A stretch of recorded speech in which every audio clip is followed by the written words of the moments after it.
বুঝেছো? এই যে গার্জিয়ান আমরা এত কষ্ট করতেছি, ধরো এর তো কোনো মানে নেই। দুটো কারণ, এক হচ্ছে বেতার জন্য নট কোঠা, আর হচ্ছে জামাই বাড়ি গেলে তখন বলবে কি মেয়ের মা, কি মেয়ের মা যে এত কষ্ট করে তার কি কোনো কোনো কোনো মানে হবে? হবে না।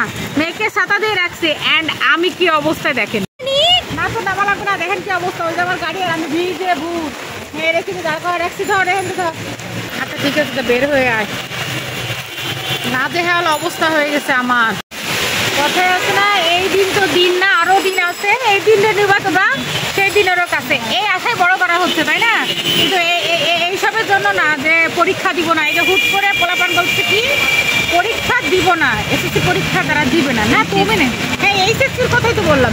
এখন দেখা যাবে কদিন পরে তারাই আবার দাবি করতেছে কি যা আমরা বুয়েট ফুয়েট রুয়েট টুয়েট, হ্যাঁ ঢাবিতে কি যাও আমরা কোনো ভর্তি পরীক্ষা দিব না, আমাদের সিট লাগবে। হবে না? বলবে না? না আমাদের অ্যাডমিশন টেস্ট ছাড়াই আমাদের ওখানে সিট দিয়ে দাও। হবে না, হবে না। যাই হোক, আজকের ব্লগটা অনেক কষ্ট করে করলাম। তুই থাক কথা নিচ্ছি, আমি তো বুঝতে চাইছি ফোন ভিজবে। তুই খাবি? খাবি?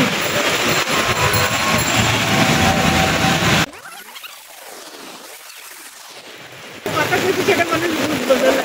আমি বলছি যে একটু একটু ভুল ফেল করে অটোগুলো 20 টাকা, বাচ্চাদের পুরো টাকা না, ওদের আমি খাইতাম না। ভিউ করার জন্য খাইতাম না, একদম ছোট ছোট একটুখানি 20 টাকা দিয়ে দিচ্ছে। আচ্ছা ঠিক আছে।